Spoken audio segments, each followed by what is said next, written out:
قدرمند عمر بن عبدالعزیز رحمت الله علیه د مسلمانو او د ذمي کافر په منځ ذمي کافر هغه ته یایي چې ټکه جزیه پرې کوي د مسلمانو د حکومت په لون د پتح باندې ژوند دی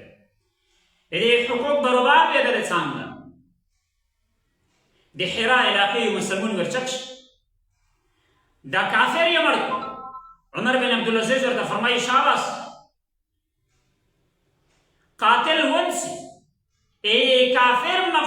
مقتول شي کوم ورثه دي دا که حواله کړو چې څه نمونه سزا ورکوې چې ته څه ګونه کوې هغه قتل کړی دی قتل یې معاف کوي یې معاف خپله بس دا ته انصاف یایي دا ته عدل یایي دا ته د رسول الله قانون یایي دا ته د خپل عوام رعایت او خیال ساتل یایي دا ته غیر متعصب دا ته اصلي مؤمن او دا ته غیرتي مؤمن یایي قدرمند الله د میشتو څخه داسې